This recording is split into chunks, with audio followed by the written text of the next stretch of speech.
evening, good whenever it is you're tuning in. Welcome to Ticket Price, the only show on the internet that asks the question that matters: are these movies worth the ticket price? In other words, are they worth your time and money? Thank you for tuning in. With you as always, host of the show and the perpetually ill. My name is Jake. Sitting across the way, the asshole who makes me do this despite being sick, co-host extraordinaire, and, if I may be so bold, the only man who is the very model of a modern major general. He's information, vegetable, animal, and mineral. He knows the kings of England and he quotes the fights historical, from Marathon to Waterloo in order categorical. He's very well acquainted, too, with the matters mathematical. He understands equations, both the simple and quadratical. About binomial theorem, he's teeming with a lot of news, with many cheerful facts about the square of the hypotenuse. He's very good at integral and differential calculus. He knows the scientific names of beings and homunculus. In short, in matters vegetable, animal, and mineral, he is the very model of a modern major general. I'm sorry. I thought I heard Michael Wincott in the office here today. God damn, you sound like Antlers from Nope. I'm okay with that. I know, right? Yeah. Wait, does that mean I'm sexy now? Just the voice. Do I have a sexy voice? What? Okay, so what in the hell was that rant? Rant? What was that? That was the very model of a modern major general from the Pirates of Penzance. Sounded like something from the Big Bang Theory. I'm not even gonna lie. Nerd. Good morning. This was well written and quality. That's true. And I got through it decently well, despite being sick. I was wondering how many times you were going to stumble on that, honestly, but I'm impressed. I will have you know that is considered the hardest song in all of musicals. I wouldn't even have been able to read it. So good job. Thank you. Good job. Yes. Mr. Wincott. Hello. Maybe I am the voice. Tune in, ladies, as I am talking about movies and I am talking about the things that you want to hear. Oh, yeah. Come into my heart-shaped jacuzzi and let's rap. What's the chef from South Park? I just want to make love to you, woman. It's Isaac Hayes. That's his name. I couldn't remember his name. Lay you down by the fire. How you doing? Yeah. Too bad he was an uppity Scientologist. So how are you doing this morning? This fine morning? I don't feel the best, but I feel better than I did a couple days ago. Good. How are you this morning? I feel a lot better than I did a couple days ago. We've had a terrible week. Yeah, a little bit. Yeah, some worse than others, but... So, as of recording, this is a Saturday. Wednesday, I'm driving around in the field with one of my bosses. And we're in her car, and she's like, don't worry, I feel like crud, but we'll just get through this. And we drive around for like 3 hours together. And then she doesn't feel the best. We did what we had scheduled, and, we went home and called it early. And then the next day on Thursday, she went, yeah, so I just left the doctor's and I tested positive for influenza A. Oh, nice. So sorry to say, but you have been exposed. So you'll probably want to go get that checked out. And I was just like, God damn it. It's okay to stay home if you don't feel good. People, if you don't feel good, stay home. Do not bring that shit with you to the office. Make everybody else sick. And then on Friday, as I was recovering, I get word also from the office that now other people are going down with it because it's a small office. What's her name? I'm not going to share that. Karen. Sure. Good job, Karen. Although if I had to point the finger, I don't think she's patient zero. I have who I think is patient zero, but nobody likes that person anyway. So is that why they're patient zero? Even if they weren't, if you're just pointing the finger at them, Oh no, that this person comes into work all the time, coughing, sneezing, and it's always like one of my other boss, the actual manager, is like, "Are you sick? Because you need to go home if you're sick." Yeah. No, I'm okay. It's just this thing. He's like, "No, you don't bring that in the office." He tells them all the time. Listen to your boss, people. Jesus Christ. At least in this instance. Yeah. Yeah. At least this one time. So, what are we doing today? We are looking at episode 82, Backdraft, Hell yes. from 1991. It seems so long ago. 33 years. God. Were you born yet? Yes. Fucker. A whole year prior. Whoa. I mean, I realized you had just graduated college and No. you were knocking on the door of computer animation. No, I was in high school. Thank you very much. I don't like this anymore. Written by Gregory Wyden and directed by Ron Howard. Starring Clint Howard. Of course. Obviously. I guess technically this movie had other people, including Kurt Russell, Donald Sutherland, and Robert De Niro, but let's be honest. Top billing. Clint Howard. Clint Howard. Gentle Ben, motherfucker. The Ice Cream Man.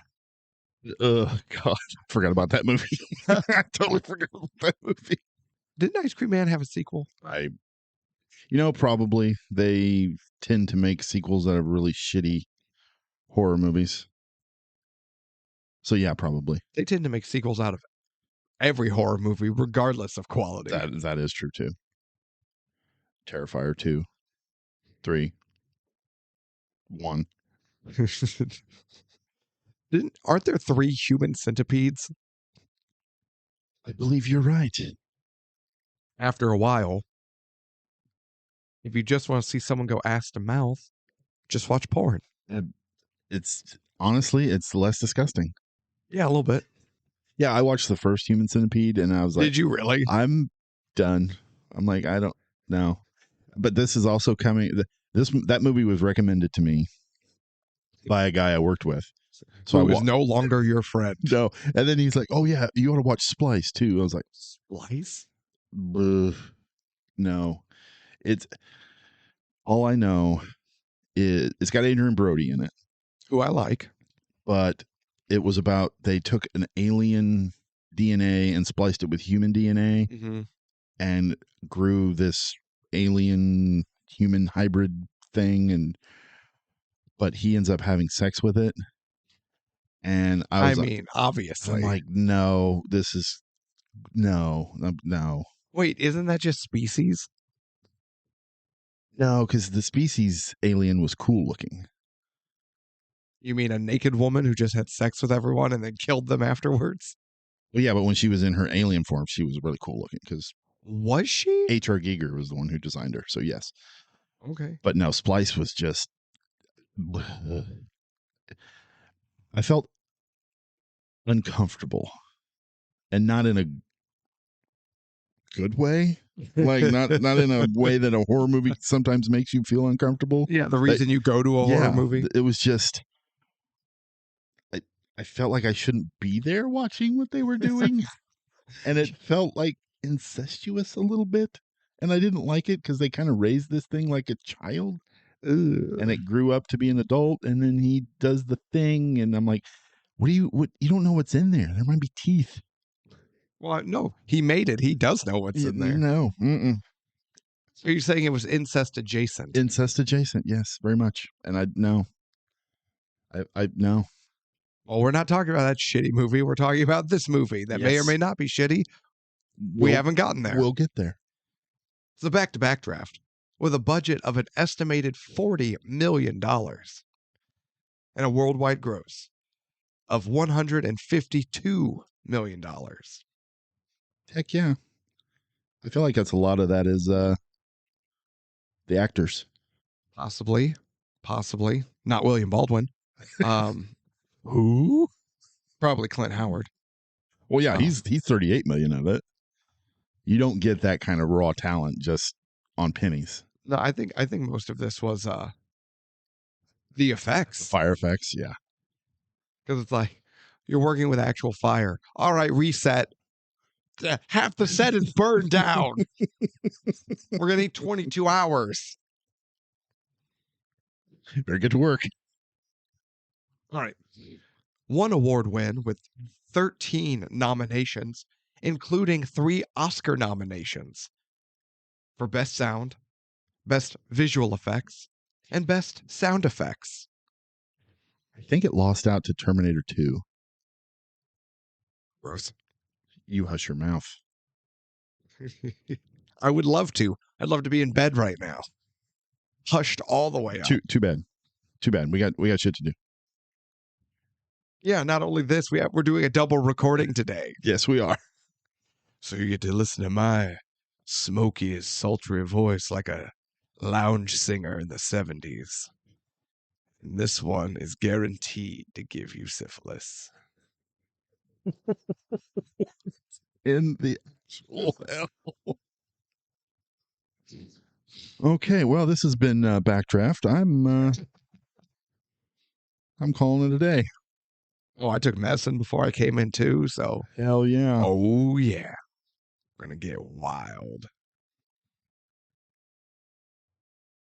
The thing about predators is when you look them in the eyes. I have a thing about eyes. I made a special camera so I can film in the field without electricity.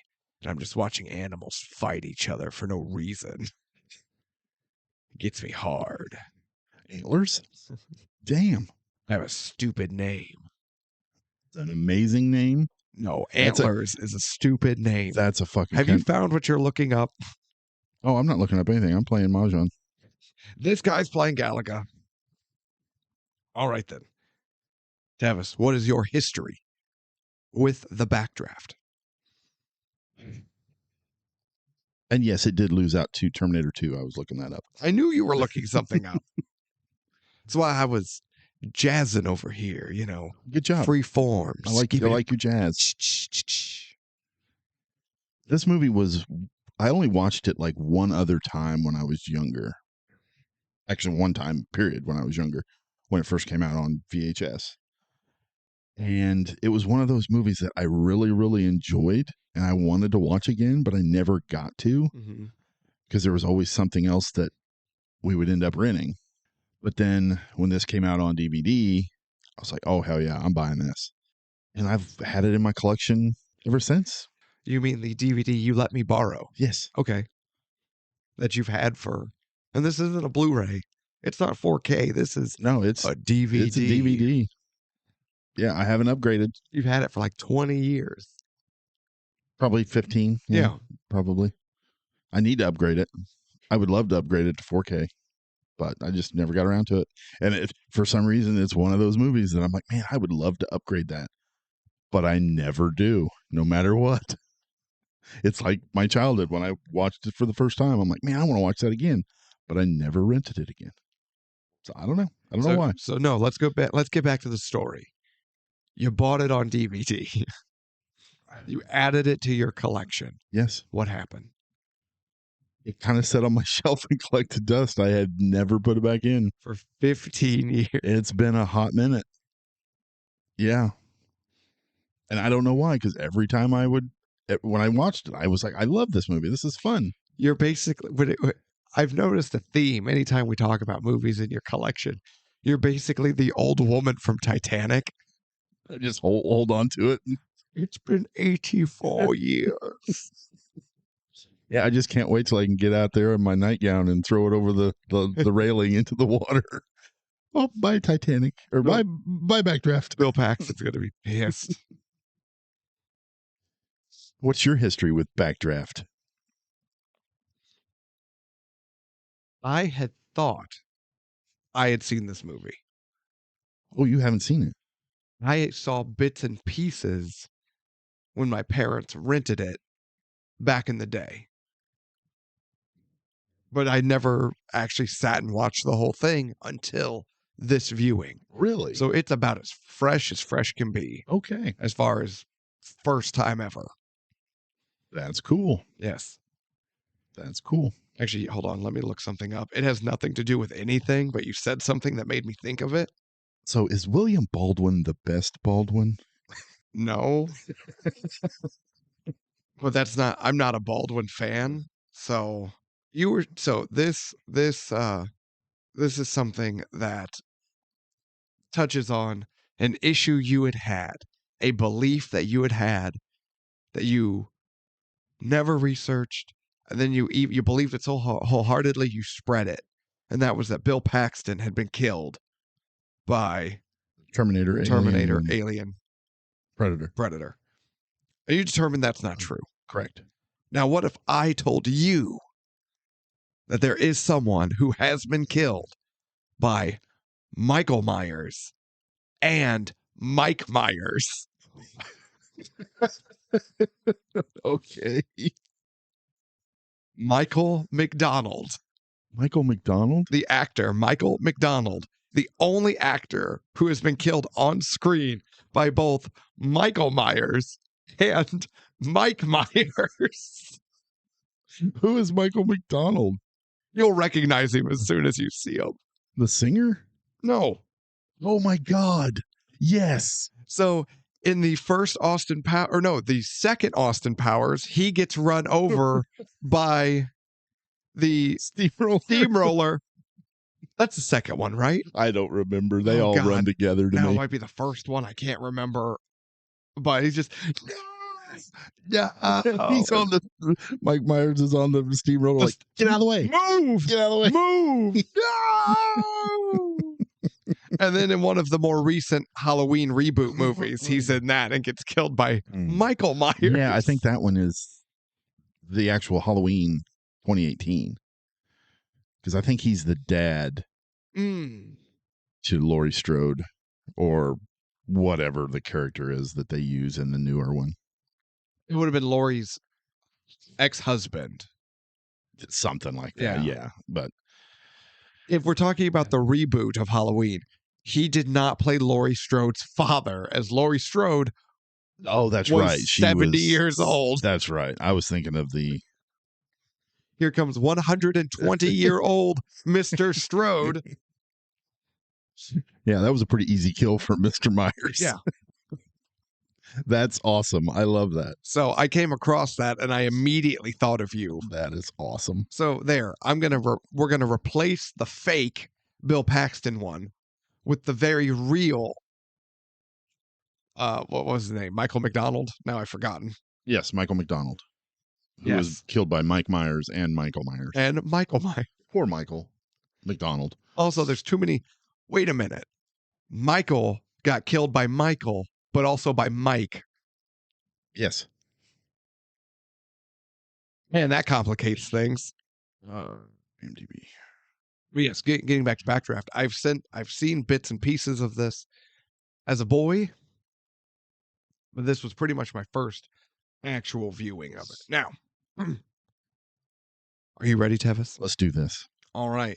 We see two brothers bickering as brothers do in a firehouse when the sirens are going off, and Kurt Russell takes one of his boys on scene with him as he goes to fight the fire. Okay. So I listen to a lot of other podcasts when I'm working. And the other day I came across this one because I knew we were getting ready to do this. So I listened to this one about Backdraft. And these two guys, I'm not going to name the podcast, but these two guys spent so much time on the fact that Kurt Russell played the father and also the brother. Mm-hmm. They couldn't wrap their head around this. Okay. And I'm like, it's not that hard of a concept. Like, because when they first saw him, they're like, oh my God, I thought Kurt Russell was going to be in this longer. I can't believe he got top billing and he's dead. Mm-hmm. And then went full Bryan Cranston. Yeah, exactly. And then fast forward to the future where it's Kurt Russell, the son grew up and resembled his father. Yeah. They're like, well, wait a minute. I thought he died.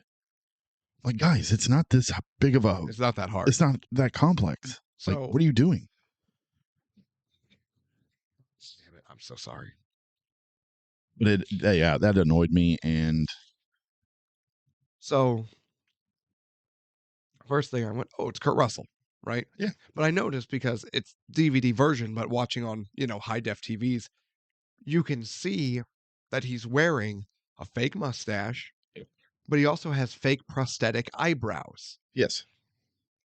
And I was like, there's something going on with his face. They've done something here, and I don't really know why, but we're going to roll with it. I noticed it. I didn't get hung up on it. Moved on. They go to fight the fire. And you know what? Scott Glenn, who plays Axe, is with them. And, okay, am I insane to think that this movie did a better job with de-aging I was thinking the same than thing. modern movies with AI assistance? Absolutely. Because they dyed his hair, darker like it was when he was younger, gave him a little makeup to touch things up.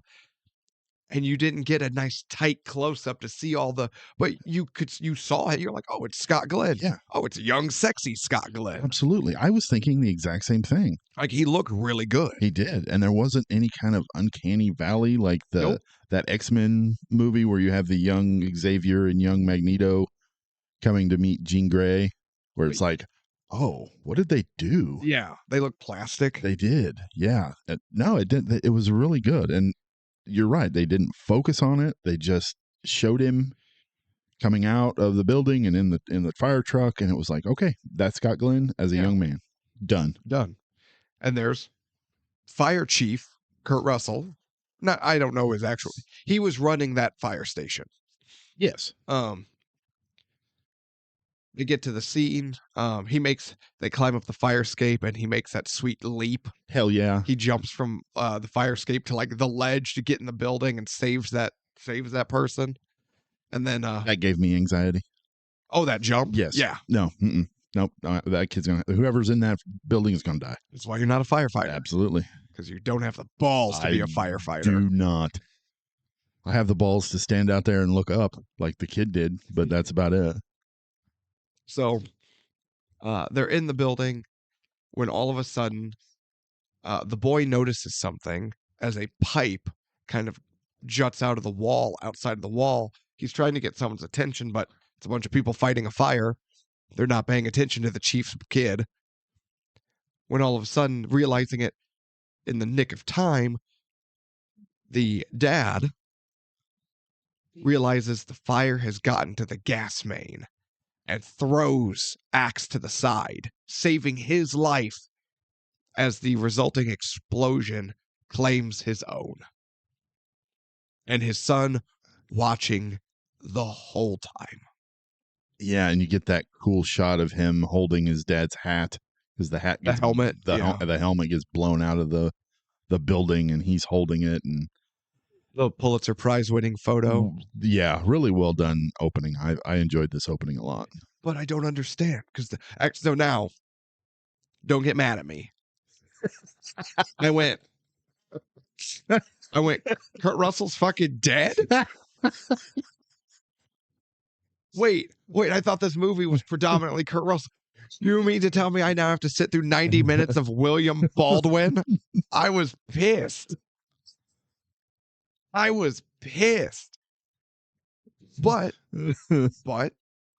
I moved on. I didn't fixate.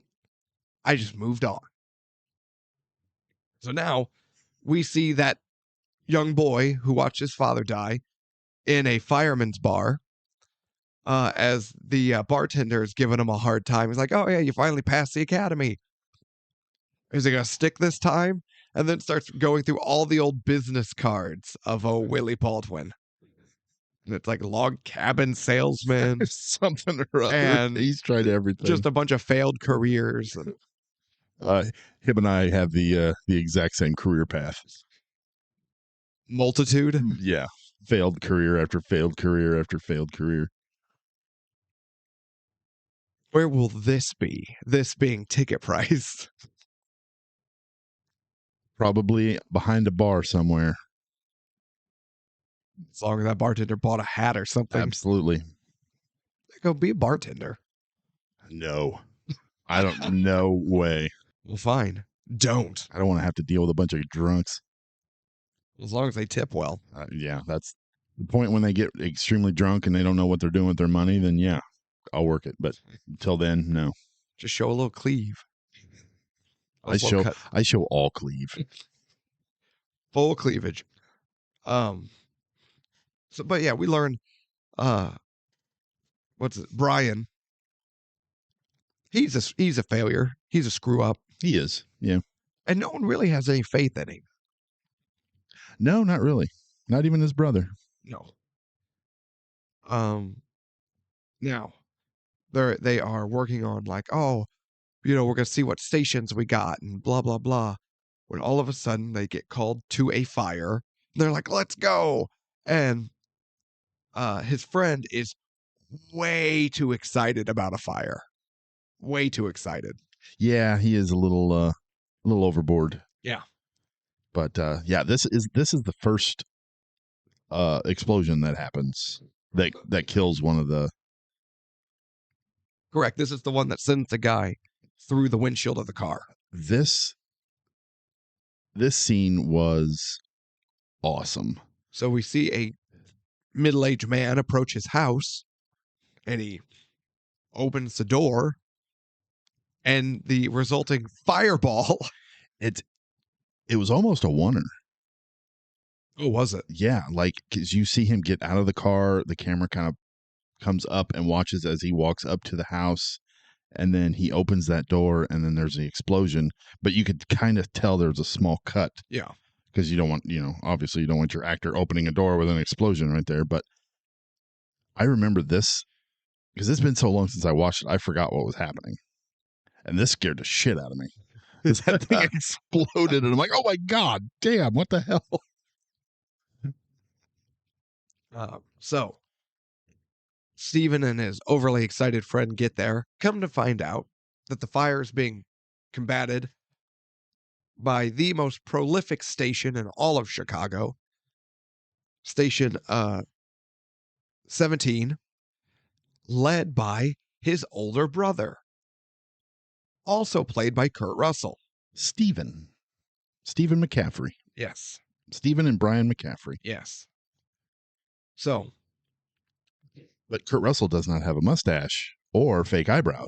Or the bushy eyebrows. And I think his hair's different.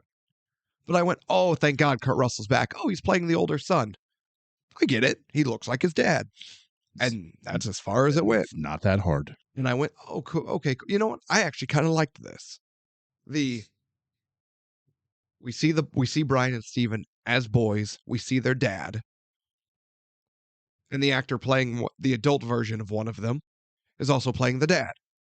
Yeah. There would be a familial look. Oh, absolutely. And this worked for me. I went, oh, cool. Yeah, okay. I liked it a lot. I'll say I was just happy to see Kurt Russell back. Me too. I'm always happy to see Kurt Russell. How do I put this, though? This is not a difficult thing to comprehend. No. Okay. No, not at all. But while fighting the fire, we see tension between the brothers, between Brian and Stephen. Because Brian had bribed the marshal to get put in a particular firehouse. Except Stephen out-bribed Brian to make sure that Brian showed up at Stephen's firehouse. Yeah, Engine 17. Yes. Yeah, what was it he says? 1 bottle of scotch? Are you kidding me? You getting cheap in your old age or some shit? Yeah. Yeah, Stephen wants to look after his little brother. So, you know what? Just right here, we're going to pause. Good as Kurt Russell. Oh, he's fantastic. He was warm and comforting and heroic as the dad. Like when he makes the jump and he looks down and like winks at his son, like, I'm okay, I'm doing my thing. Yeah. It's so good. Yeah, and he's on screen for a minute and a half, 2 minutes. Yeah, and something it's like that. Man, this guy is awesome. And now as the hot-headed son, who's also still trying to look out for his screw-up brother, and he's got his own problems. Yeah, he's divorced, Separated. He's got a son. Yep. A screw-up brother. Yep. Dad's dead. His dad's dead. Plus, I think the mom has been dead for I got that many feeling. years. Yeah, I got that feeling too. So he had to raise Brian all by himself, basically. Well, I think she died when they were more adult. I don't know. I don't think she was around. Well, regardless. Brian shows up at a house to talk to his brother, where he freaks out a young boy. Come on, I know you'll remember this. Blah, blah, blah, blah. And the kid freaks out. Mom! Runs inside. And that's when we meet Steven's estranged wife, Helen. What's her name? I don't remember. I don't remember either. Played by Rebecca De Mornay, though. Sure. Played by woman. Come to find out, It is Helen. Good job. Thank you. Come to find out Brian's been away for so long that his nephew has no memory of him. And he's just coming off like a real creep. How sad is that? What? That you're not around your nephew that you live in the same town as. What? He lives in the same town now. I don't think he lived in the same town for some time. You don't think so? Well, I don't think he was selling mini log cabins in inner city Chicago. Oh, that's true. I forgot about the log cabin thing. I mean, I don't think my brother's met my youngest daughter. So, I get it. It happens. Same town, though? No. Okay. He's on the other end of the state. Oh, see, there you go. And I'm not going to put a preschooler and a toddler in a car for 5 hours. I don't blame you at all. I'm not going to do that to them. I'm not going to do that to me. There you go. I don't blame you at all. But Helen's like, yeah, you should really just call and talk. Because Brian learns that they're separated and that Steven is currently living and renovating their dad's old boat. Is that really a boat? That thing? It's something. It looks like the lifeboat from Jaws. Like the orca had its own little lifeboat, and that was it. The orca's little brother. Absolutely. So wait, if the orca is Steven, then this boat is his younger, smaller, failure brother. Absolutely. This boat is a piece of shit. He's working on fixing it. Yes, I'm sure. So they talk, and it's tense, and he's like, nope, you're with me, gonna have to deal with it. And Steven tells Brian, hey, just don't be late on your first day. Cut to Brian, his car won't start, and he's late on his first day. He catches up to him, though. And it's him running after the fire truck that's leaving to go, respond to a fire. I love in the passenger seat in the cab of the truck, you see Steven, and he's just tapping his watch. Yeah, I love that. I've had that exact same response before. My father would give me that every once in a while when I would show up late. I'm like, God damn it. I know. I'm aware. Get off my ass. Now, they are responding to a fire at a garment factory. And my only thought was, good Lord, could there be a worse spot for a fire to occur? Absolutely. Than a garment factory. This was really cool. I love this. This is probably my favorite scene in the entire movie. So we talk about like shorts that are on Disney Plus and stuff. And my kids will go on, especially when they're sick. It's like a comfort watch. I don't know why. But the Disney Pixar movie Cars. Oh, yeah. Well, there are shorts, a whole series of shorts Yeah. called Cartoons, and it's Mater's Tales. And it's just Mater rapping about, things from his life. Being Mater. Yeah. Yeah. But one of them is when he was a firefighter. And I haven't seen that one. they're like, code 14 at, East Main and Baltimore. And he's like, that's the old gasoline and match factory. And this made me think of that. Okay. I like that. My God, that's the old gasoline and match factory. They're just like, all right, we're going to the garment factory. And I just went, oh, that's going to be a hellhole. Hell yes. They show up, and that's when Steven says something to Axe, to Scott Glenn. When it's like, oh, look what we got here. Go easy on him, Axe. And there is a car parked in front of the fire hydrant. And that's what Scott Glenn's delivery is so perfect as he pulls like a wrench or something out of his tool belt. He's like, it just breaks my heart to do it as he smashes the window. Got to get your hose hooked up. Yeah, don't park in front of a fire hydrant. He just smashes the back windows so they can feed the hose through. He's just like, I hate to do it. Smash. Now, we are really getting into the thick of it with this first fire. And it is intense. It is. Every time I've ever seen this moment, and I've seen it on clips, and this is like the highlight clip of Backdraft with that floor that falls out and one of the firefighter that goes down, slides down, and they're all holding on to him. Yep. This felt, and they even did it like a stunt show in Universal Studios, I think. Back in the day, they had the Backdraft stunt show. Oh, yeah. Actually, my wife went to Universal Studios with her family and remembers. Oh, really? I don't think they did it, but she remembers it being there because she remembers the fire and stuff. Yeah. I would have loved to seen that. I never did. I would have loved to have been in that. Oh, that would have been so cool. But this scene is just so well done. The fire effects, and you never once feel like you can't see anything because the fire doesn't like blind the camera. Mm-hmm.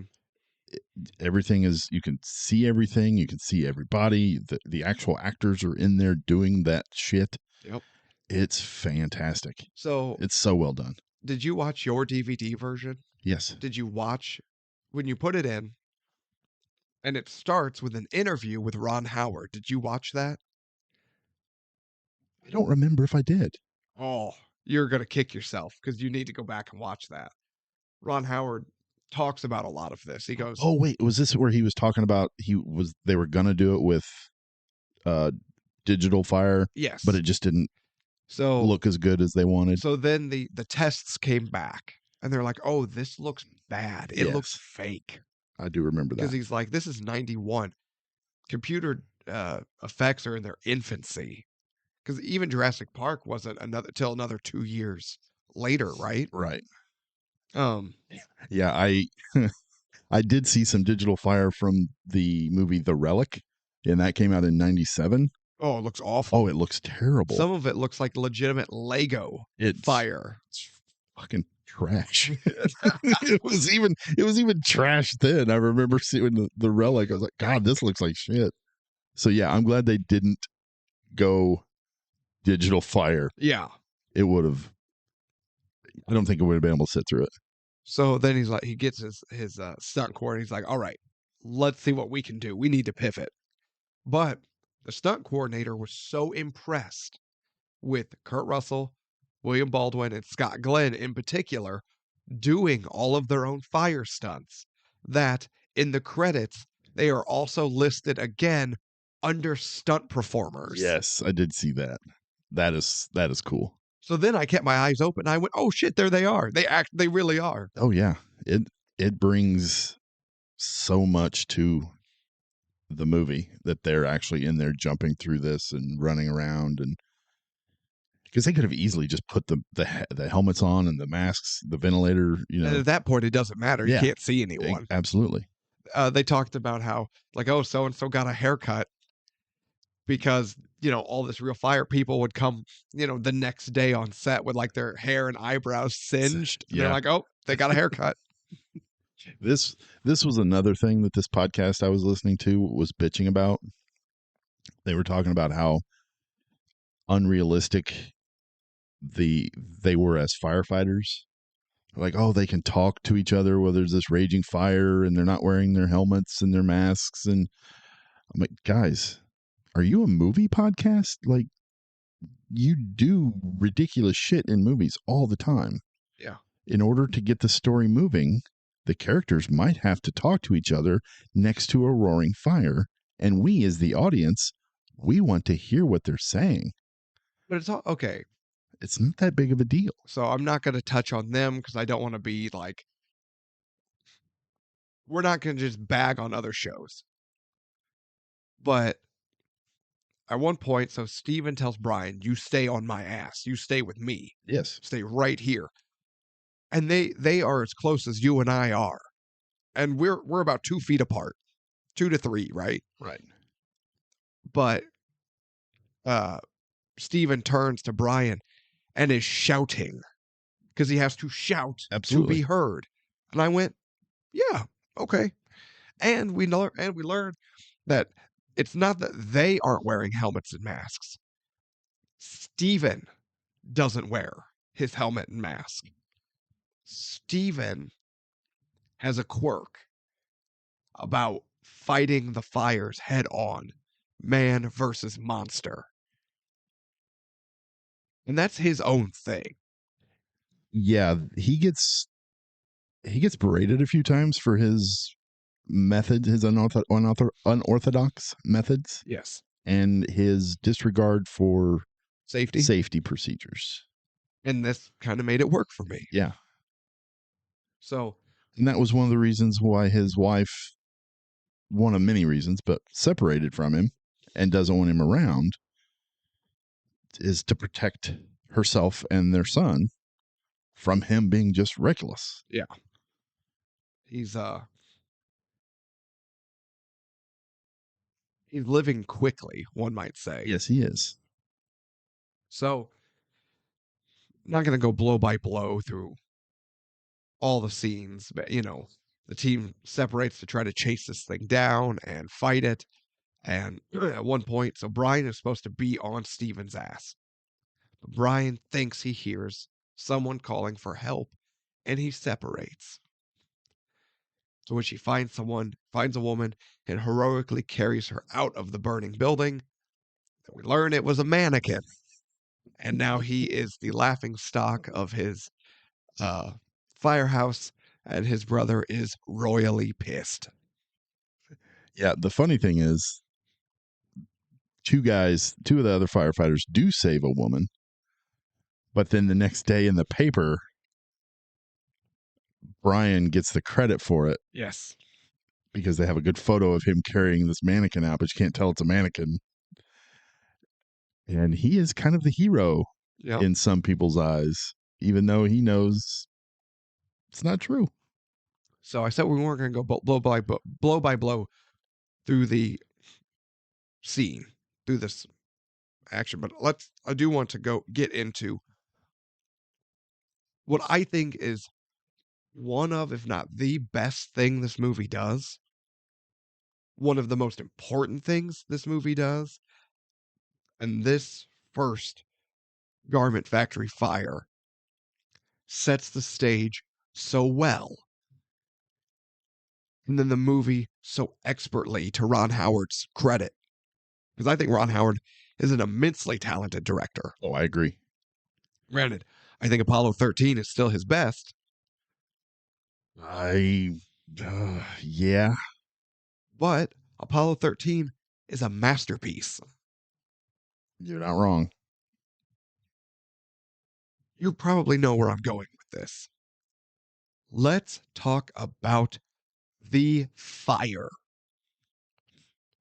The literal, actual fire The demon, the beast. The beast. This is so cool. Okay. I am hard pressed, so hard pressed, in fact, I cannot think of another example of this. This movie paints fire in general, a roaring fire, as a living, breathing entity. The firefighters, the people in the movie, even describe it as such. They call it the beast, the animal, the monster. It's alive. It senses your fear. It looks at you. They give it all of the personification of a mythical creature. Am I wrong here? You're not wrong. Like Hercules fighting the Hydra, right?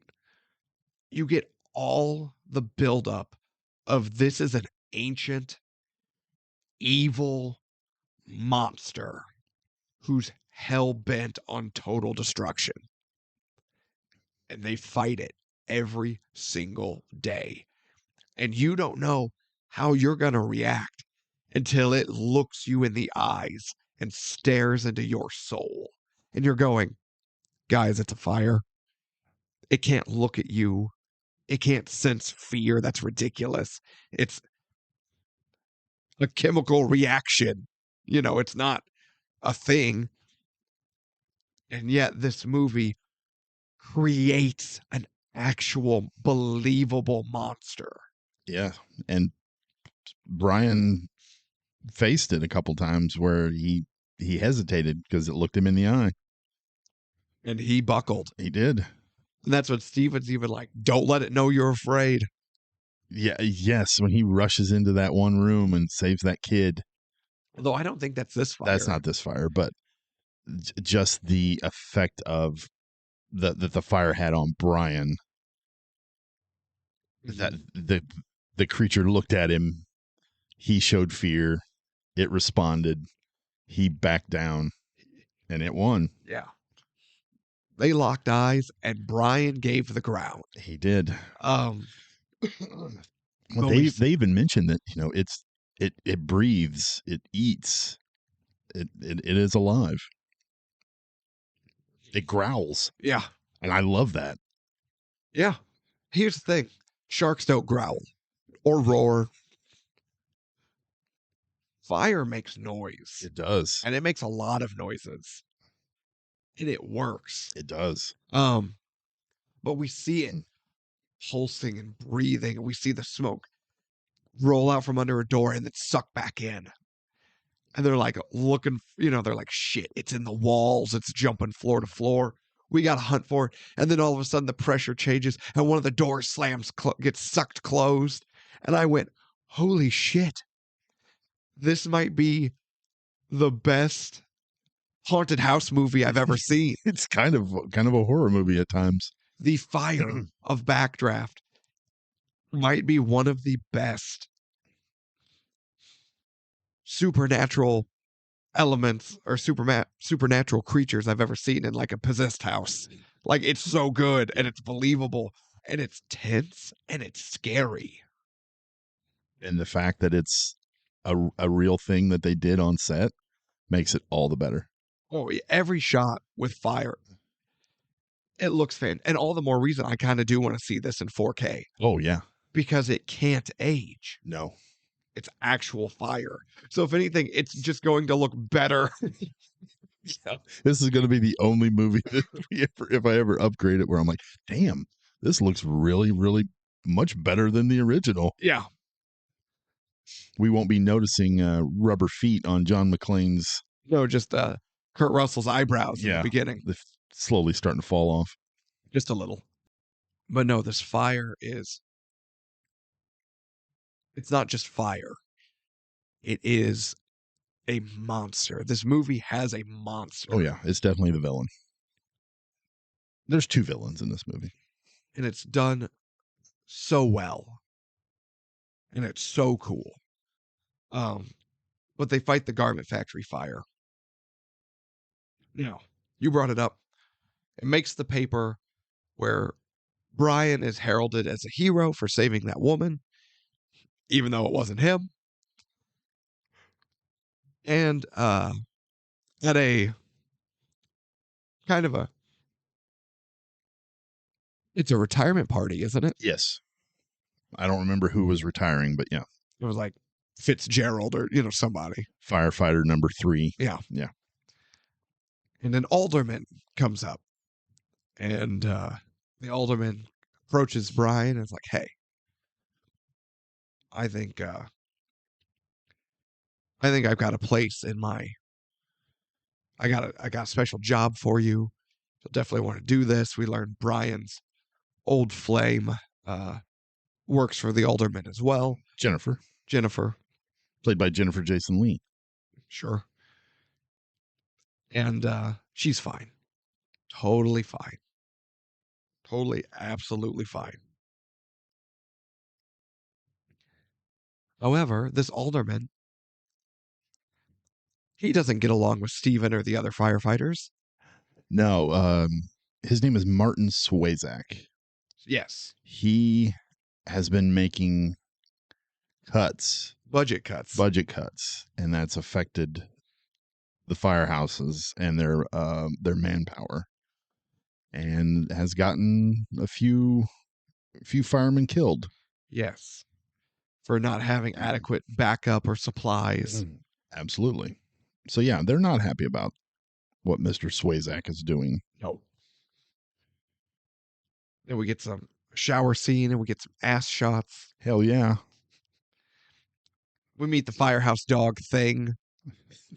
That dog is so ugly. That poor dog needs a bath and it needs a haircut. It does badly. You guys should be ashamed. We also meet Robert De Niro's character, Shadow. Was it Rimgale? Yes. Yeah, Inspector Rimgale. Inspector Rimgale. He is a fire inspector who comes in after the fire is fought to determine the cause. And he doesn't get along with Swayzak either. Apparently, the alderman is just not a very popular guy. As most politicians are. That's true. Yes. Yes. This character, I wish we would have spent a lot more time with him. I wish there was a sequel that just followed Shadow around and dealt with his day-to-day, his investigations, and then just give him a big case to look into, similar to this. But yeah, I loved this character. He was so good. Yeah. And this movie does a lot of things that I thought were going to bother me. There are so many plates spinning.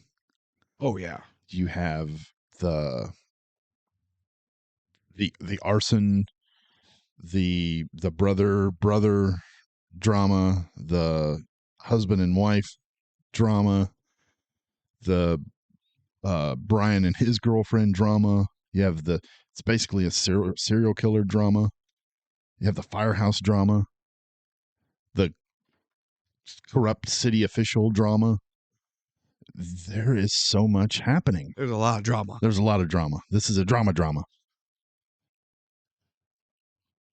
But I thought at any moment I kept thinking one of these plates is going to fall, and it's going to fall hard, and it's not going to work. And that's going to cause something else to fall. And none of it ever really did. The only one I could really do without is the Brian and the Brian and Jennifer side story. It was okay. Yeah. But the rest of it, I feel like worked really well. Yeah.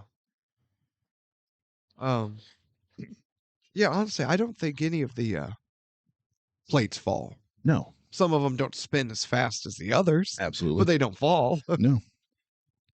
But the alderman is on Shadow's ass to find a cause for this fire and figure out, was it an accident? Was it arson? What's going on?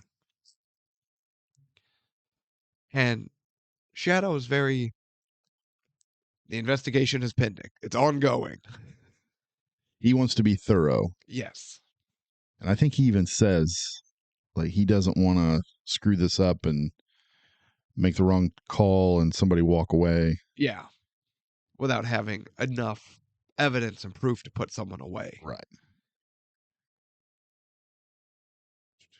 So. Because he's very much, well, because he even goes and visits a man he put away, Ronald. Played by Donald Sutherland. Donald Sutherland. God, this guy. Okay. I'm going to need your help. Okay. Because I'm dying, and I know you weren't feeling the best, so we're just going to move shit along. So we have all of our principal characters. We got Brian and Steven, the alderman, and Shadow. Yes. And the alderman approaches Brian, the hero, supposedly, and he's like, I want you working with the inspector, with Shadow, to kind of, put his own eyes and ears in the office, in De Niro's office, to, feed him information, but to also kind of light a fire under Shadow to get this investigation wrapped up. Yeah. But De Niro doesn't go for that. He's doing his own thing. But I love the interplay of De Niro's office. Oh, with Brian? Yeah. Oh, yeah. They did. I thought those two together were actually really good. Yeah. I didn't know how I would feel about that because I'm not a huge fan of William Baldwin. No one is. But he kind of holds his own with De Niro. He holds his own with Kurt Russell as well, Yeah. but I think it helps that he does well with Donald Sutherland. I think where he may struggle is, could he hold a captivated audience by himself? Probably not. But can he share a scene with someone and keep it going? Yes. So he's not talentless, he's not like what's his face? Dwayne Johnson. No, he's not like what's his face from the original Pet Cemetery. That guy sucks. Oh, no, I know who you're talking about, but I can't think of his name. No one can. No one remembers who that guy is. He goes to family reunions and people are like, who?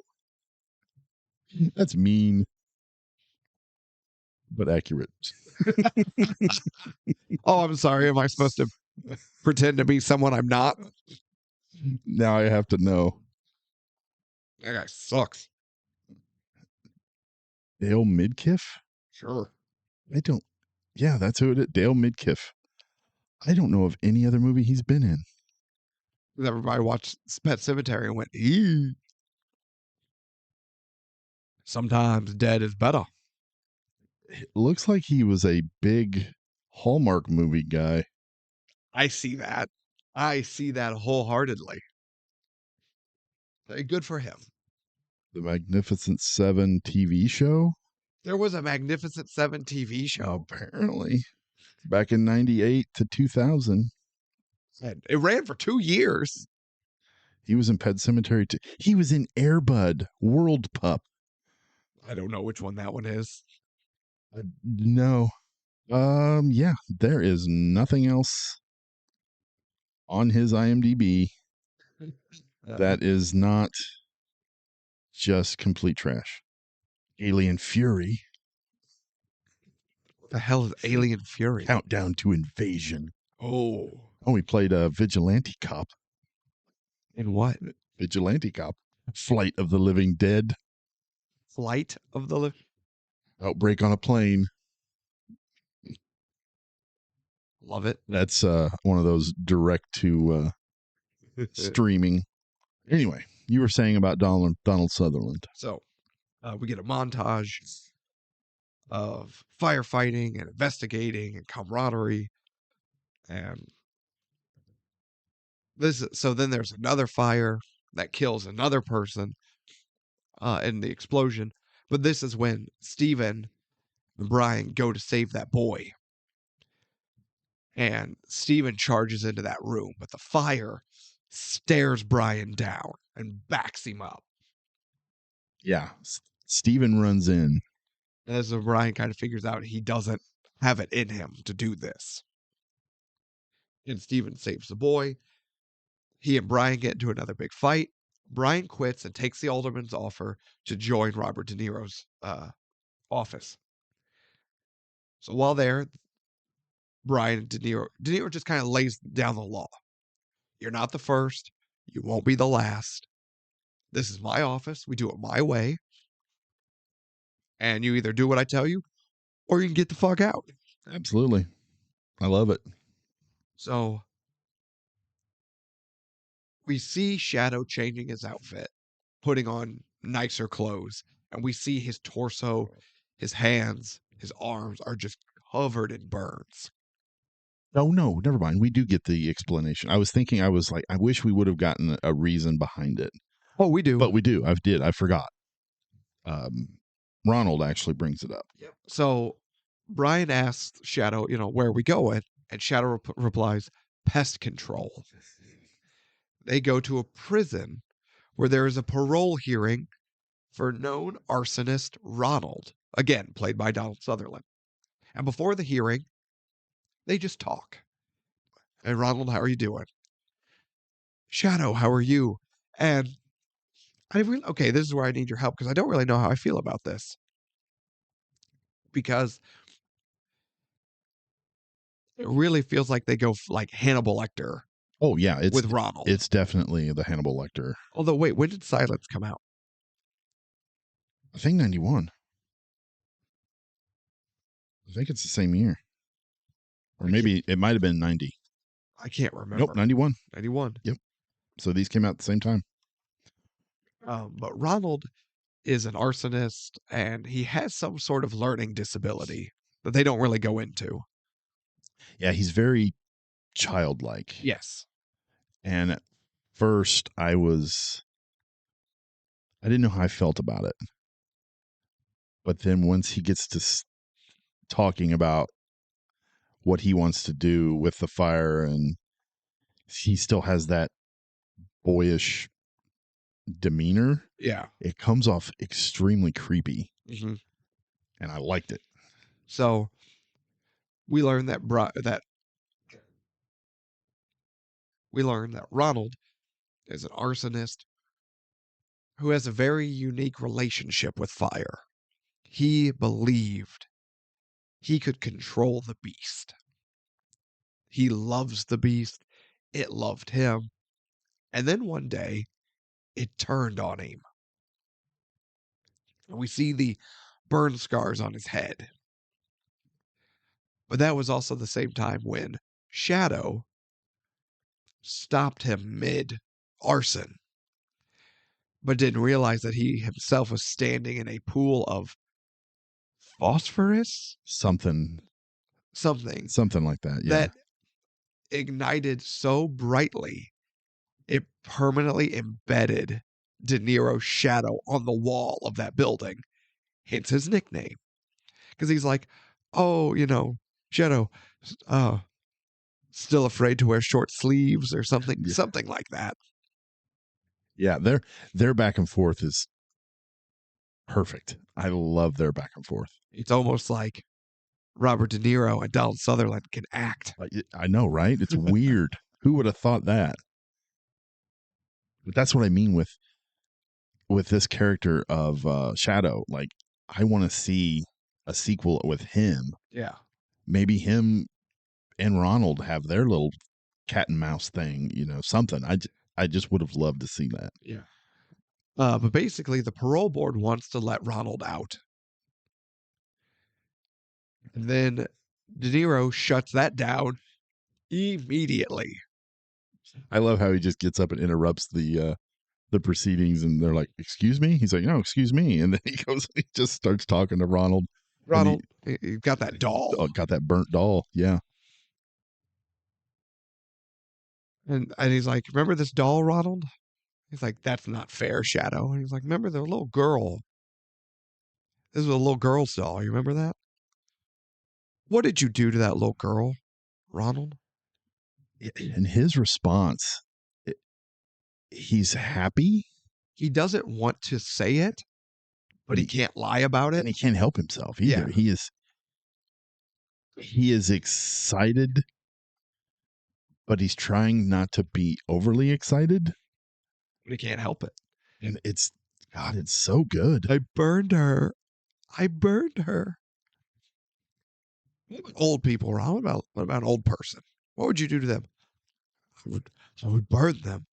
What do you want to do with the world, Ronald? I want to burn it. Burn it all. You're like, thank you. Yeah, it's so good. And the parole board just went, ugh. See you next year, Ronald. Yeah, see it. That's what. Yeah, De Niro's. See you next year, Ronald. Walks out. Yeah, so good. Oh my God, I love it.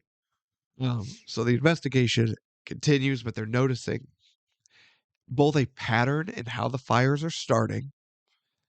There's a new chemical agent that burns up the magnesium and hides it, so it prevents the fire from spreading.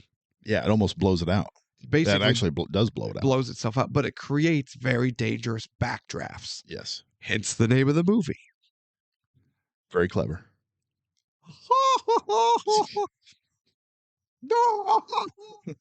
I never once, because I think they say it a few times. They say the word backdraft. Yeah. And I never once was like, oh my God, they said the name of the movie in the movie. You know, to be fair, because it's always just so embedded in the conversation, it doesn't jump out and bite you. No, it doesn't feel like, oh God, they had to force that out. Yeah. No. Oh, hang on. Don't worry. It's just rush hour. I'm like, yeah. Shut the fuck up. Punch you in the face.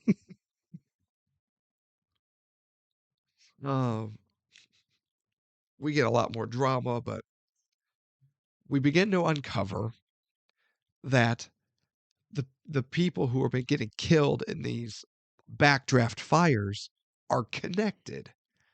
And more importantly, they're all connected to the alderman. Mr. Swayzak. Mr. Swayzak. Because apparently they all run a foundation together that turns the shut down firehouses into community centers. And that they are all making a lot of money off of this. So Swayzak is defunding the fire stations to put them out, to then convert them into a big money maker for him. Sounds like a politician. Yes, it does. Yeah. Because at one point, Swayzak and Shadow are in Swayzak's car, and he's like, well, what do you mean the investigation is ongoing? This is bullshit. First, it's a fucking list, Rimgall. It was so-and-so, it was so-and-so, and then it was Ramsher or whatever the guy's name. He's like, yeah. Ramsher, I didn't realize that victim's name had been released. Swayzak. It's just this perfect gotcha moment of like, what is going on. He does. He's scared for his ass. Because he's going to be next. He's going to be next. Speaking of going to be next, he is next. But Brian and Shadow are there, and they save him from the ensuing fire, but not before Brian has a tussle with the arsonist. Yeah, they have a lighting device by the outlet. The outlet. Yeah, and they get into a fight, and he shoves the arsonist into that outlet. Yes. And burns the shit out of him. And then the arsonist knocks him out with the tool or whatever he had. Yes. De Niro gets everyone out, but then, the explosion, which Swayzak lives and Brian lives. And then you see Shadow's like, Brian, I think I got a problem here. As the explosion threw him and embedded him on the pointy spiked metal fence. I remember first watching this, and I kept thinking, when the camera's slowly going around to him, I'm like, man, don't kill this guy off. Please do not kill this guy off. I was so worried. Yeah.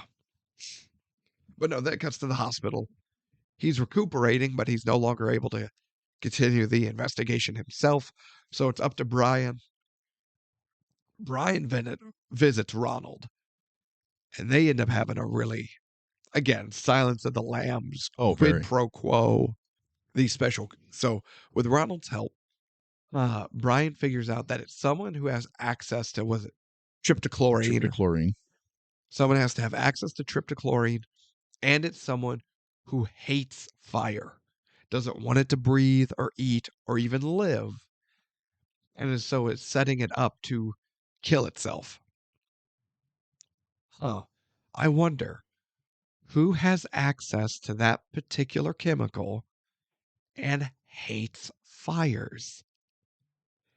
And then Brian realizes it's a firefighter. Yeah, because earlier on the boat, when he goes to see his brother Stephen, he sees all these chemicals that are on the boat. Because he's using it to like, Steven's using it to like strip paint and something to that effect. Degrease the end, just whatever. He's working on the boat with it. Yeah, but he says, what the hell are you doing with all this? He says, oh, Axe asked me to hold this for him or something. Well, he's like, Axe gave it to me. The house was throwing it out anyway. Yes. Yeah, that's what it was. So automatically, Brian is like, it's fucking Stephen. It's Stephen.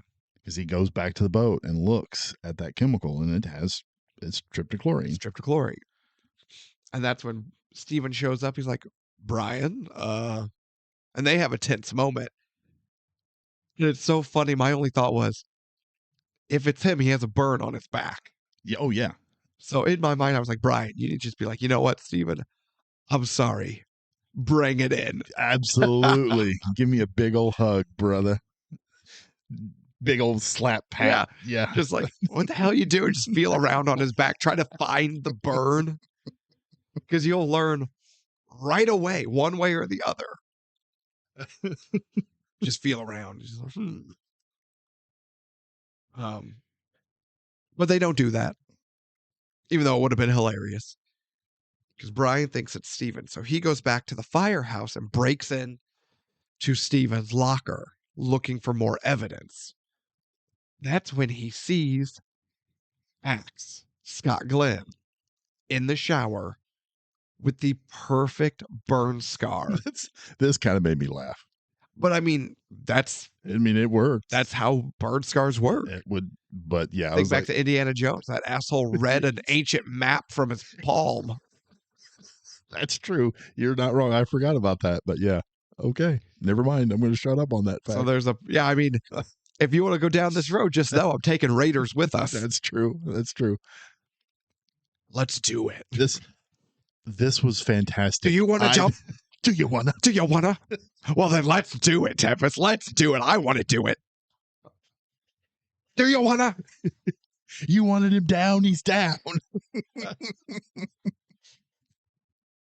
And just, there's no talking. It's just them eyeing each other. It's awesome. The look that Axe gives Brian. And even when Stephen and Brian are out in the back of the firehouse talking, and they get the call, they have to rush in and go to a fire. Axe is up in the window, just eyeing him. Just glaring down ominously. It's so good. So good. But now, Scott Glenn's acting is way better than William Baldwin's. No offense, William Baldwin. But Baldwin is doing his of just shock and disbelief of like, you? Like, you're one of us. Like, yeah, he's basically his uncle. Yeah. He's known him forever. Then then there's another call. And Stephen and Axe and the whole Firehouse 17 crew go to respond. And Brian's going, oh shit. Stephen's in mortal danger because Axe is going to do something. Yeah, they go to a fire at a chemical plant. Oh, nothing can go wrong here. We thought the garment factory was bad. Absolutely. Now it's a chemical plant. Jesus Christ. And so Brian shows up. He's like, where's 17? Where's 17? Where's 17? They're like, they're on the roof. So he gets up there and finds Stephen and Scott Glenn having an argument about it. Yes. And honestly, I was a little worried about what was going to happen. Because Axe has an axe. Not yet. Well, at one point. Yeah. But I thought, are we going to get axe fight? No, please don't. Like two Vikings dueling over the fate of the kingdom. Yeah, while the fire rages under them. I'm like, no, please don't go this route. Like, I don't want to see this. I mean, I kind of want to see it. The Star Trek. Kurt Russell loses his shirt. Has to kiss some green woman for some reason. Yes. I don't know. But I'm into it. I was so worried that that's where it was going to go. So, huge roaring fire, and these three, Steve and Brian Axe, find themselves trapped in the middle of it. And they begin fighting, and not like dueling, but, they're arguing while also trying to, like, work out a way to escape. But eventually, Axe knocks out Brian, and he and Steven have their face off. Both holding fire axes. And Axe is like, he was killing our brothers to make money. Don't you see? I'm doing what I had to do. I mean, you see where he's coming from. I get it. And we skipped a part. Well, we've skipped a lot of parts. But it is important. Because I'm dying. It is important. So there was a fire in a high-rise. Yes. And they all go up to investigate where the fire is, to put the fire out. And Steven is with the trainee, Tim. Yes. The overly excited friend. Yes. And he is telling him multiple times, check the door before you break it down. Mm-hmm. He does it a few times, but then Tim goes off on his own to a door, doesn't check it. Steven looks over and he's like, did you check that fire for heat, Tim? And Tim smashes the door, and that's when a backdraft takes him out. Yeah. Axe had set that for one of the associates of Swayzak. Yeah. It had killed that guy already, but it gotten trapped behind another door so that it didn't blow itself completely out. So Axe inadvertently not killed. I don't think Tim died. He's in the hospital. He's burned severely. So he had like Palpatine severely. He had severely hurt one of his brothers. So it's not great. No. But now we've got this standoff, and I'm going, okay, guys, what are we doing here? Yes. You're in the middle of a chemical plant that's on fire. We're going to do this? Luckily, they don't, but it's still a little contrived. A little bit. A little contrived, but yeah, that's when the catwalk they're on gives way. Yes. And they both fall. And Steven catches, with one hand, catches hold of the railing, and with the other catches, and Axe is like, so cool looking. Steven's trying to pull them up, but he can't do it. Brian can't get to him because he's blocked by other fire, more fire, and he can't get to him. And, Axe tells him, I'm done. Just drop me. And that's when Steven hits him with the line that they said to the other guy that was falling in the garment factory. You go, we go. And he tries to... You got chills? Chills. You wearing a sweater under that hoodie? No, it's my arm hair. Goddamn. Grizzly bear? I skinned Robin Williams, and I'm wearing my Robin Williams sweater. See my vest, made from real gorilla chest.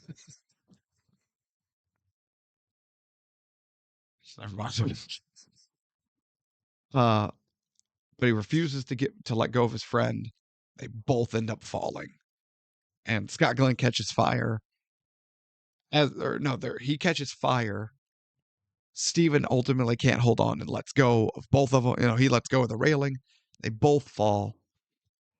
And we see Axe just fucking eat it. Yeah, he falls into a fire, onto barrels, That would definitely break him in half. into more chemicals. Yeah, he gets He's done. he's done. And Steven crashes very hard on another catwalk.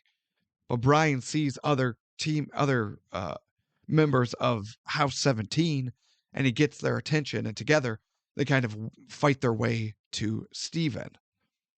But Steven ends up getting a hold of the hose that got loose and is fighting the fire to clear a path so the other two can get Steven and get him out of there. And that's when Steven drops the line. Look at him down there. That's my brother, god damn it. That's my brother, god damn it. As Brian is single-handedly fighting this fire.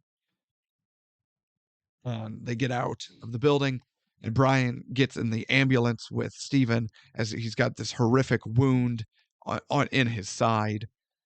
And he definitely has some sort of internal bleeding in his head, judging by the eye. The eye. Yeah, he's got a little blood in his eye.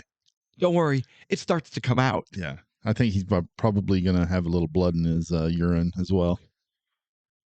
And probably his stool. And his stool, yeah. But they're on their way to the hospital. Steven's dying. But again, honestly, a badge of pride. The fire never got me, Brian. It never beat me. He's dying way too young, just like his dad, in the line of duty, just like his dad. But he said it in the movie. I know more than Dad. I'm better at this than Dad was. And in his dying moments, it never beat me. Man, Kurt Russell's acting, it's so fucking good. Yeah, it is. I'm going to have to add my name to that board, Backdraft to the board. On the Crybaby Award? On the Crybaby Award. You cried? I got a little teared up. I did. Now, wait a minute. I'm not even going to lie. Wait a minute. Misty Eye doesn't count. It doesn't count? Did a tear No, nothing roll fell. down? If it doesn't fall, it doesn't count. Okay. It is the Crybaby Award. I got I had the little bubble there on the side. Bubbles don't count. And I sucked that shit right back in like Mr. T and Cloudy with a Chance of Meatballs. Now, if it's just the one lone manly tear, still counts. Still counts. Okay. Yeah. No, but if it doesn't leave your eye, it didn't leave my eye. It doesn't count. But God, just him laying there and phenomenal. Yep. But he asks Brian to not reveal that Axe was the one who was setting these fires. Right.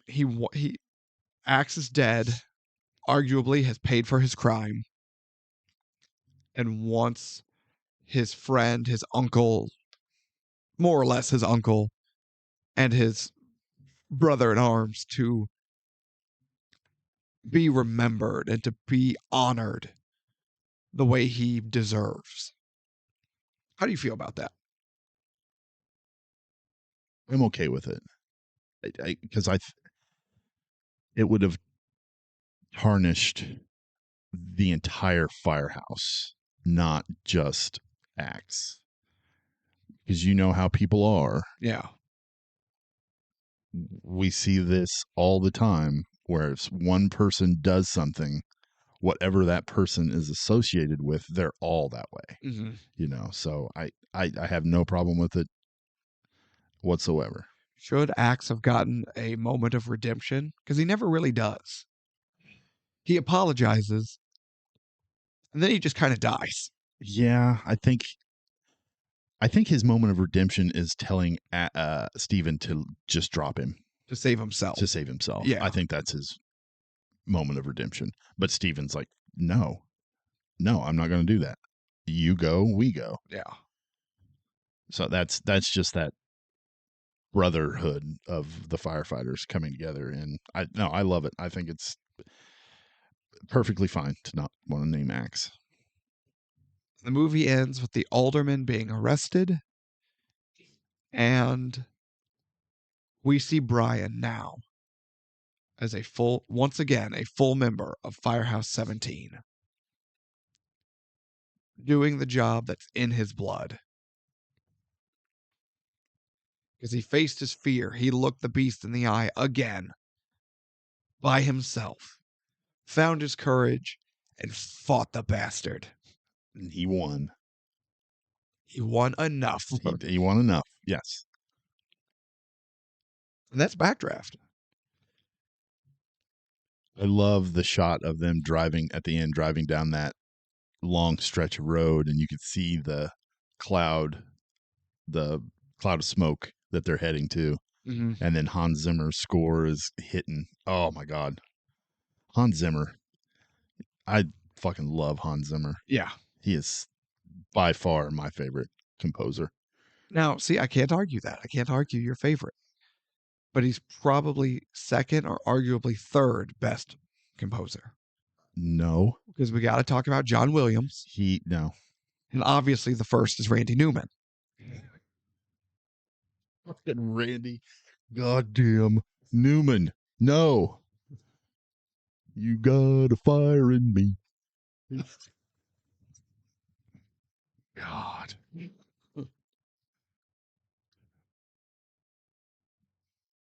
think Hans Zimmer better than John Williams? I do. And I think we've had this discussion before. I think we've had it a few times. But I think John Williams is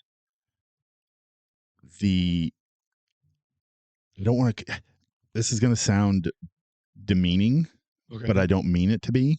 He is a jingle writer. Yes. And Dun-dum.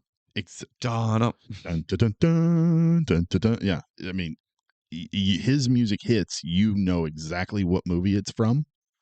Hans Zimmer's music, it's just beautiful. It's an actual piece of music. Yes. Yeah. You can listen to it and not guess what movie it is. And it's just, I have it on my Spotify every once in a while. I'll play it while I'm drawing or doing work or whatever. And it's so relaxing. Yeah. And great. And Randy Newman sucks. How dare you? Look, I feel we like all got trouble. You got a fire in me. Just a bug, little bug. God, hardly there. You ever wonder how some people become successful? You see enough of their work, and you're like, "How is this Steven Seagal? How is this person? How is he successful? Why do people pay for his shit?" Adam Sandler. Absolutely. He's got the exact same thought. My exact same thought is with Adam Sandler too, but I don't get it. I don't understand Randy Newman's appeal. I don't understand Adam Sandler's appeal. I don't know. I don't understand Steven Seagal's appeal. He had mafia connections. The mafia made money off his movies. They're the only ones. Yeah, but I'm out of coffee. God damn it. That's all right. I need more Kleenex. Now. All right. Ratings. So, I'm going to do something a little different. Oh. I'm going to give you the combined total first. Oh, okay. So remember, if we check our board, our highest overall rated is Lord of the Rings, Return of the King at 184 out of a possible 200. Okay. And we know that our lowest is Joe Dirt at 69 out of 200, with 0 technically being possible. Now, and we kind of figured out, do you remember kind of where we've seen like a lot of movies, like where that middle of the road is? Oh, yeah. So, with a total of 140 points, the look on your face said it all. Okay. Describe to me what that number says to you right now. That both Rotten Tomato and IMDb are just like, yeah, 70. Because 140, that's not even middle of the road. No. That's low. That is low. So IMDb 6.7. Oh, bullshit. Bullshit. Rotten Tomatoes, 73%. That's a little better. Too low. 73 is too low? Too low. Okay. I'm intrigued now.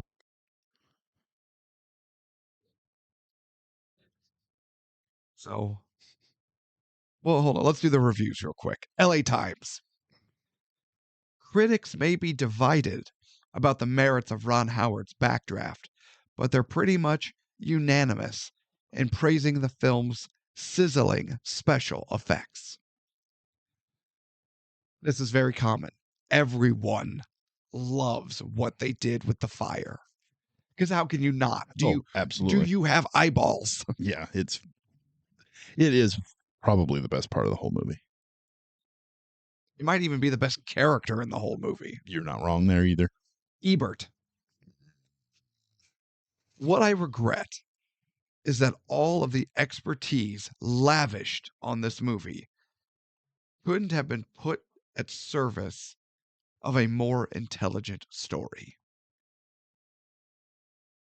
3 out of 4 stars. Are you serious? He didn't even like this movie. What? Okay, I don't know. I have no words.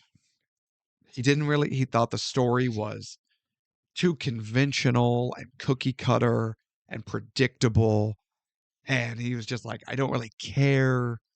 But those special effects. Yeah. Inconsistent Ebert. Is that his new nickname? That's his new nickname. This movie is an 85. I'm saying it now. Okay. It is an 85. Awards? Oh, do you not have a rebuttal? I'm going to save mine. Okay. I do have some awards. Going into the awards section of the show. Do you have any awards? I do. Okay. I would like to give the Shelley Duvall Award for being totally and completely fine to William Baldwin. I, too, want to give that award to William Baldwin. He did fine. Totally fine.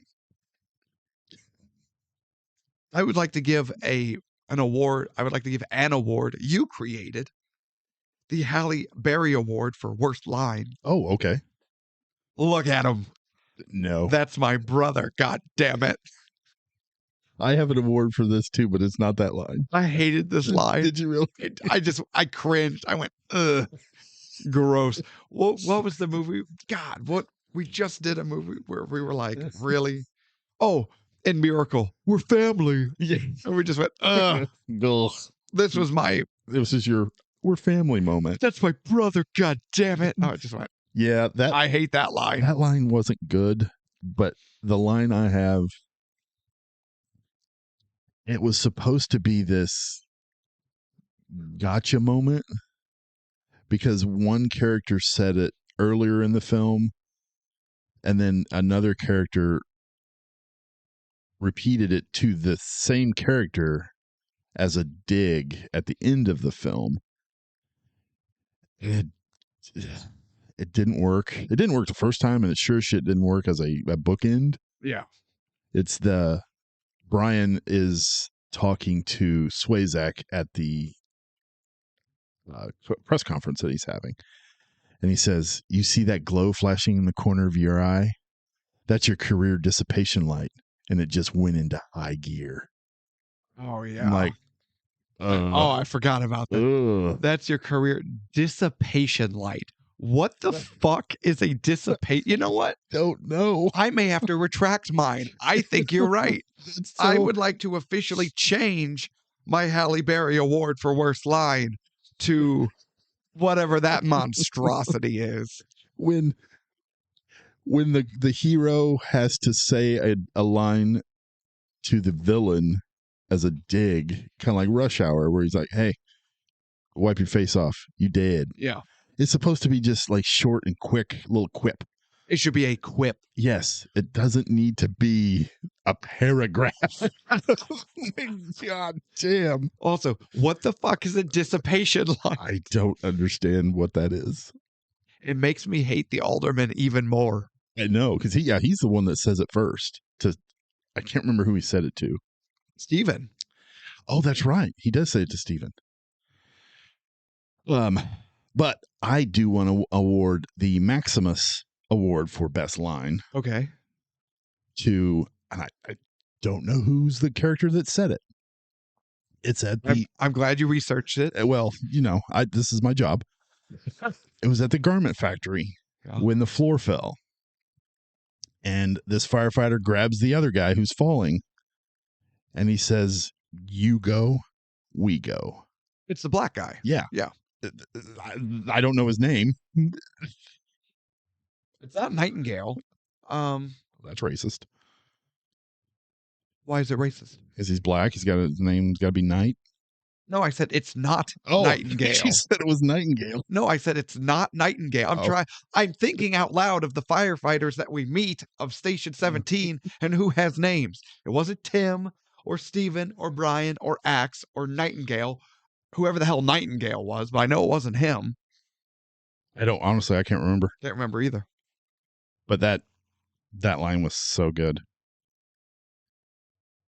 And it was just a quick little line. Now, should he be sharing the award with Kurt Russell?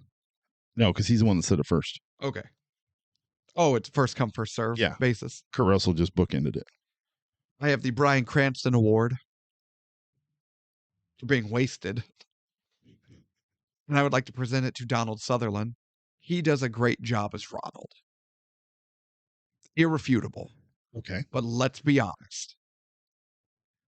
For how few lines Ronald has, for how little he's in this movie, many, many other people who don't have Donald Sutherland's legendary status could have done as good a job. I don't know. I mean, you're not wrong. He was kind of wasted a little bit. Donald Sutherland was wasted. It's not a bad role. It wasn't a bad performance. He doesn't even have bad lines. But he's in it for 5 minutes. But it's Donald Sutherland. Yeah. Okay. I get that. I'll agree with that. I have the Morpheus Award for the best dressed. All of the firefighters. They look so awesome in their gear. Okay. No, it just looks so awesome when they're all geared up and they're running in. Oh yeah. I guess it's not like, the firefighter calendar or anything. I'm talking about. No, that was the shower scene. Yeah. Best dressed goes to the shower scene. No, I just thought they looked so cool. All dressed up and ready to work. All right. If you could pick one thing from the movie to adorn the studio, what would it be? The dad's fire helmet. See, I thought that too. But I kind of think the framed copy of Life magazine. That's a good one. With the picture of young Brian holding his dad's helmet. That is a good one. The helmet scene, I was like, no, we need that copy of Life mag. That's where it's at. Yeah, I like that one a lot. So what was the best part of this movie for you?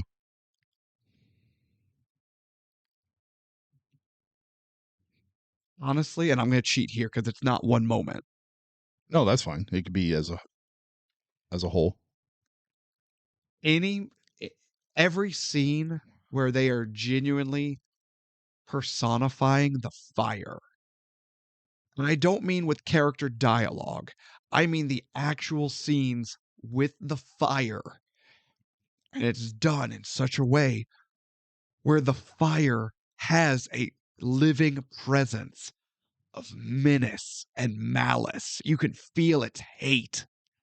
You can feel its intensity. It stares Brian down and calls him a bitch. right? You feel that it hates Steven because Steven will not give it the ground that it wants to be given. Like, it is a true living, breathing entity. And all the scenes where we see it doing those things, yeah, solid gold. Solid gold. I agree. That's what I had was the fire.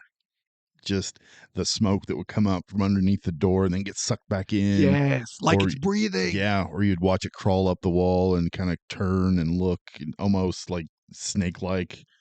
Or It's there's that big fireball that backs Brian down, and the way it curls up towards the ceiling, but then almost like a snake head, turn back down like it's looking at Brian. Like, yeah, come on, bitch, let's do it. yeah, it's fantastic. When it sucks the doors, like they're like, it's in the walls, it's jumping floors. We got to hunt for it. We don't know where it is, and they're like sneaking around. The firefighters are almost sneaking around, and then the pressure different, whatever. The fire sucks one of the doors closed, and they all jump and turn. Like, it looked like a haunted house possession movie, It did. except good. Yeah, It was so cool. yeah, I loved it. So my favorite part, anything that has the fire doing its thing. What about you? That's my favorite part is the Oh, fire. Yeah, the fire effects. Just the fire effects, the stunt work, the practicality of all of it. The floor falling, and that's all them sliding down and hanging there, and you look and you see, and it's actually Kurt Russell holding on, and him and Axe hanging. Yeah. Just the fire effects, the stunt work, practical effects, all that was my favorite. Can we just talk about what a specimen Kurt Russell was in his day? Oh, absolutely. I feel like everyone talks about Schwarzenegger, Stallone, Van Damme, etc. No one actually talks about like what a specimen Kurt Russell was in his day. Yeah, but he played a lot more the everyman roles instead of the superhuman bullshit that. Oh, agreed, but like Oh yeah, he could have done those. he could have. Yeah. Yeah. But he chose to make good movies. He could have been John McClane. Okay, wait a minute. You brought this up. Would Die Hard have been better with Kurt Russell? Yeah. Oh, you're not even going to fight No. it. No. I love Kurt Russell. Are you kidding me? Wait a minute. Kurt Russell could have played the T-Rex in Jurassic Park, and it would have made it better. Okay. I mean, imagine Kurt Russell coming out of the paddock. Actually, I'm now imagining shirtless Kurt Russell posed on the medical bed as Dr. Ian Malcolm. But no, now I'm like, wait a minute. Kurt Russell, Alan Rickman. Oh, hell yeah. Yeah, I mean, I like Bruce Willis. Oh, but I've thought it through now. The thought experiment has reached its conclusion. Now I know why they couldn't have gone that way. It wouldn't have worked. Why? No one would have. No one could believe Holly would have left Kurt Russell. We can believe that she would. We can believe she left Bruce Willis. We cannot believe that she left Kurt Russell. Like you don't see it. It's impossible. That would have been the most unbelievable part of Die Hard. I agree. Would it not have been? So, what was the worst part of this movie for you? Cheating. Okay. Because it's a collection. Yeah.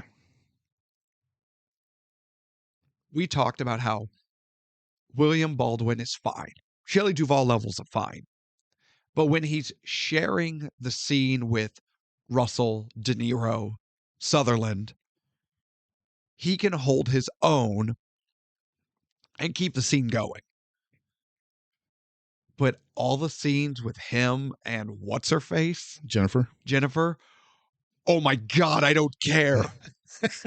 Not only do I not care, these two can barely act. Barely. So the three gentlemen we just mentioned elevate Baldwin. She drags him down. He doesn't elevate her. They just both suck.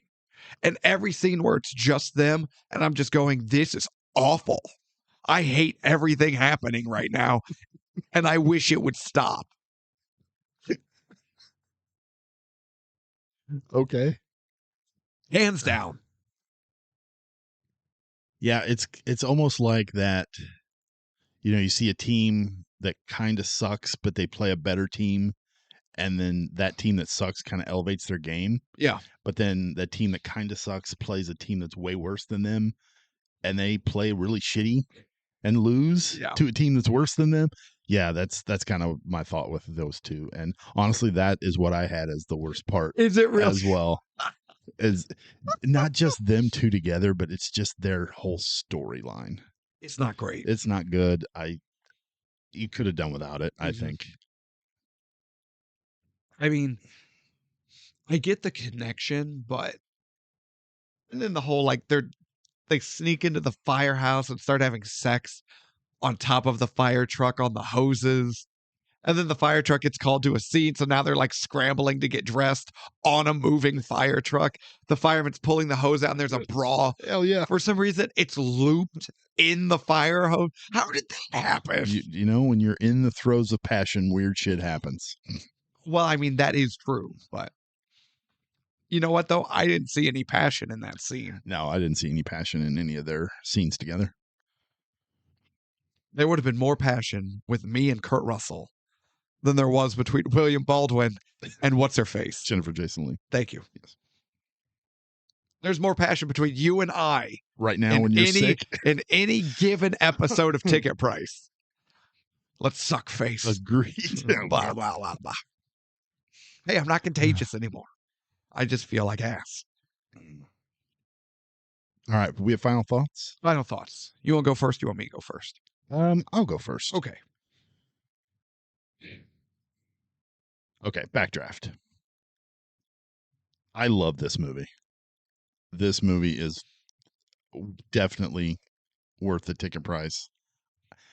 I had forgotten so much about what happens in this film. There are so many things happening at one time, like I said, with all the plates spinning, that it never gets boring. It never gets bogged down, except for Brian and Jennifer. To be fair, that didn't get bogged down. It started in the rut.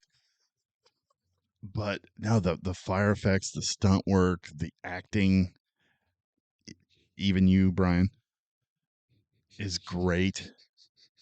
The side character, there's so many different side characters that are done well that I want to see more of. And I like that. I don't ever want to get a side character where I'm like, why the hell are you still on screen? You know? But no, this movie is fantastic. You gave it an 85. I'm going to say 90, man. You did 90. It's so well done. Ooh. No, you know what?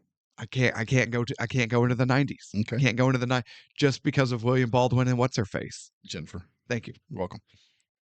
She has a name, damn it. And I don't care enough to learn it. Because she's really bad. Good point. Is it my turn? Your turn. Okay. I said 85. We could go up to like an 88. Okay. Go up to an 88. This was my first real watch of Backdraft. And just, holy cow, man, this movie smashes it out of the park. I enjoyed this so thoroughly. Are there a lot of spinning plates? Yes. Is it possible the movie may have benefited from a few of those plates not existing? Probably. But that being said, this is a great movie. The effects are great. It's Kurt Russell. It's Robert De Niro. It's Donald Sutherland. It's Clint motherfucking Howard. Who, Clint Howard can act, by the way. I'm not being facetious. Oh, no, I agree. He's the goofiest looking motherfucker on this planet. But Clint Howard can act. And you know what? He outacts this movie's leading man in the one scene he's in. Oh, in the You're not in the gonna morgue. You're not going to sell your insurance. Pick the fucking thing up. Just, what are you doing? You're right. I forgot about that. Clint Howard. Now, you expect Robert De Niro to outact William Baldwin, and he does. But you know who is somehow at Robert De Niro's level and then also humiliates this movie's leading man? Clint Howard. I agree. Yeah. So, you know what? We might need a Clint Howard award for actors who maybe shouldn't be as good as they are, damn it. Because Clint Howard was great. I like that. We do need, we'll have to figure out a Clint Howard award. For that side character who just goes hard. I don't like that. Who's just like, why was this guy so good? Yeah. Clint Howard. We'll figure something out. We'll fine tune it. Yeah. Love this movie. I'm definitely going to be watching it. It's definitely worth the ticket price. Absolutely. IMDb 6.7. You are out of your mind. Oh, absolutely wrong. That's Rotten terrible. Tomatoes 73. Get out of my face. Is this Ron Howard's best work? Probably not. But you know what? I thought this was better than A Beautiful Mind, and I liked A Beautiful Mind. I did too. Yes, I agree with that. I think Apollo 13 is his best work, but it's been a hot minute since I've watched that too. So yes, but again, that's okay. Well, this sculpture is good, but it's no Michelangelo's David. Well, no fucking shit. Okay? Let's calm down. All right? Or like, I can't think, I believe, was it Japanese artist? Have you seen that marble work of the woman and she's got that sheer gown on? Oh, yes. That is so beautiful and so skillfully done. I cannot understand it. Yeah, when I saw it, I was like, that's got to be fake. I don't think it is. I don't think it is either. And I wish I knew the artist's name to give credit because that is amazing. And if you don't know what I'm talking about, look it up. It's amazing. But also here's the thing. There can be other pieces of art. There can be other sculptures that are fantastic. But it's like, well, yes, but they're not that. Well, they don't have to be that. Because this made me cry by looking at it. Not everything has to be a perfect, 10 or whatever. This movie's great. It's worth the ticket price. Gotta watch it. Got to watch it. All right, hat time. It's your turn. I think. No, I did Backdraft. You sure? Yes. I don't know. I think I did Backdraft. No, I did Backdraft because I was like, I don't know anything about this movie. No, because you pulled a miracle and you're like, oh, this is my two favorite things, Kurt Russell and hockey. Right, but then in Backdraft, I went, I don't know who's in this movie. I know it's about firefighters. And you were like, ladder 49 or something. Fine. Give me the fucking hat. It's your turn to do the fucking hat. All right. I got one. What in the shit? That's always a great start. Something's got to give. Jack Nicholson? I think so. Isn't it Jack Nicholson and Keanu Reeves? They're in a relationship. I mean, who put this in there? Damn it, Sarah. Ugh. A romantic comedy drama. Diane Keaton, Jack Nicholson, Keanu Reeves, Amanda Peet. I don't know who that one is, but Frances McDormand. Okay. John Favreau. So wait, we are doing a romantic comedy. We're doing a rom-com. Okay. This movie grossed $266 million. You're giving away content. We're not there yet. Oh, sorry. Anyway, we're doing Something's Gotta Give. The rom-com. Something Has Got to Give for episode 83. Oh, I'm not looking forward to this. I am. Well, it's got Jack Nicholson in it, so. People love it when we do rom-coms. Oh, they're like, these guys just do dramas, or they just do the action movies, or they just do the whatever. Nah, we are multifaceted. We watch all manner of drivel. You're not wrong. That's right. Okay, well, join us next week for Something's Gotta Give. I pray to God that come next week I'll be better. Me too. Although, again, if I just lean into it and I talk like a lounge singer, then maybe it's better. Let me know in the comments. I'm going to let you do the outro. I'm dying.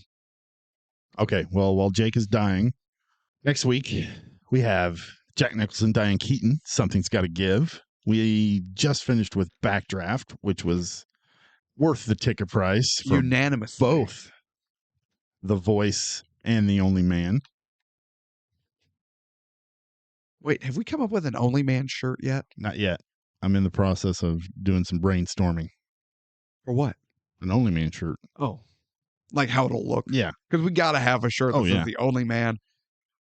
Noted female. I'm still in the design stages of Zing. No. Never. Oh, we're about to have a production meeting right after this recording. So, all right, join us on our Patreon. We do have a Patreon. If you like what you're hearing, please follow, subscribe, hit that like button, get notifications. Join us next week. Merch store. For Something's Gotta Give. Our merch store. We got fucking hats. We got fucking shirts. We got fucking buttons. We got fucking stickers. We got 4 fucking wheels and a seat. I don't know what that means. Planes, trains, and automobiles. Oh. Anyway. Bingo. Bingo. We're talking about bingo. Oh, yeah. We got bingo cards. Yeah. Don't forget the bingo cards. They're in the description of the episode below. Play bingo with us. If you get bingo, let us know. And Patreon. Don't forget the Patreon. I already said Patreon. Don't be jumping on my shit. Not so easy, is it? All the shit you got to remember at the end. God damn. Anyway, next week, Something's Gotta Give. Jake, get to feeling better. I'm crying. That's Jake. I'm Tevis. This is a shitty outro. See y'all next week. Have a good night. And be kind. No. To pets. No. Be good to yourselves. Be good to each other. And good night. Couldn't even remember the line. Get your pets spayed and neutered. Thanks, Bob.